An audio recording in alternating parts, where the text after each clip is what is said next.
अस्सलाम वालेकुम दोस्तों, उम्मीद है आप सब खैरियत से होंगे। तो मैं आया था आज इस भाई के जो है ना इन्वर्टर को चेक करने। तो ये मसला था, इसके बटन काम नहीं कर रहे क्योंकि ये लास्ट टाइम ब्लास्ट हुआ था। इसकी एलसीडी के बटन टूट गए तो हमने एलसीडी चेंज नहीं की थी। अब मसला ये आ रहा है, जैसे ये 5000 वाट पे जाता है ये ट्रिप कर जाता है क्योंकि इसके अंदर जो सेटिंग की हुई है वो 5000 वाट की है और बटन ना होने की वजह से हम सेटिंग नहीं चेंज करें। तो मैं इसका डिस्प्ले ले आया हूँ। सबसे पहले हम इसको ऑफ़ कर लेते हैं। ऑफ़ करने के बाद इसका डिस्प्ले जो है ना, इसका जो ऊपर वाला कवर है इसको खोल के इसका डिस्प्ले चेंज करेंगे।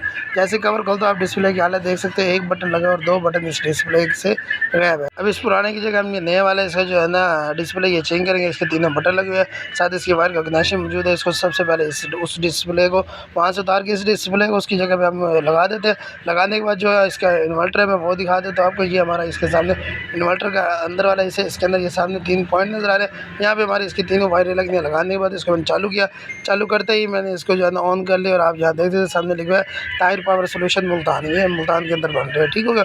उसका नंबर भी आ गया जिस भाई ने ये बनाया। उसके बाद जो है ये जो है ना सिस्टम ऑन होने लग जाता है। जैसे ही ऑन होता है हम इसकी सेटिंग करें। सबसे पहले इसकी वोल्टेज सेटिंग कर लेते हैं। 220 है तो इसको हम 200 जो आउटपुट वोल्टेज है वो मुख्तलिफ होता है, लेकिन मैंने यहाँ इसके 220 ही रखे कि ये जो आउटपुट वोल्टेज है चाहे वापस शेकिंग पे दे चाहे जो टेक सोलर से 220 हो, इससे ज़्यादा ना हो, ठीक हो गया। उसके बाद मैंने इसके आउटपुट पे प्रोटेक्शन डिवाइस भी लगाई है ताकि कोई वजह हो जाए जिसकी वजह से इन्वर्टर को कोई मसला ना हो। जैसे कि सोलर नहीं है तो वोल्टेज कम होने लगते हैं, तो वो वोल्टेज जो है ना कम होने की वजह से वो जो है ना ट्रिप कर जाए प्रोटेक्शन डिवाइस ना। अब उसके बाद इसके जो वाट पे आते हैं तो ये 5000 वाट पे तो मैं इसको लेके आ गया हूँ। ये हम करेंगे 6200 मतलब कि 6200 वाट पे इसको हम जो है ना फिक्स कर देंगे। उसके बाद ये हमारा 6200 वाट तक लोड रहेगा। इस पर 3 AC और या फिर 2 AC और एक मोटर आराम से चली। पहले ये होता है कि 2 AC चलते थे, ये ट्रिप कर जाए। घर का जो नॉर्मल लोड है वो इनका 5-6 एम्पेयर वो भी होता था बगैर मोटर के। जैसे भी 2 फ्रिजें चल रही हैं, डिस्पेंसर चल रहा है, इस्त्री वगैरह चल रही है, वो अलग है। और पंखे लाइटें तो फ्री में चल रही होती है ना। उसके बाद सेटिंग में आते आगे आप देखते जाएंगे ओवर वोल्टेज, ठीक है, शॉर्ट रिबूट या ऑन ही रखने, इसको हमने छेड़ना नहीं है।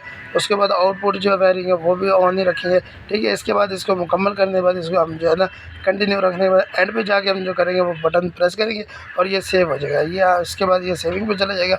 उसके बाद मैं आपको दिखाता हूँ कि इसके अंदर जो हमारा जो हमने चेंजिंग किया वो सेव हो चुके हैं मुकम्मल तौर पर।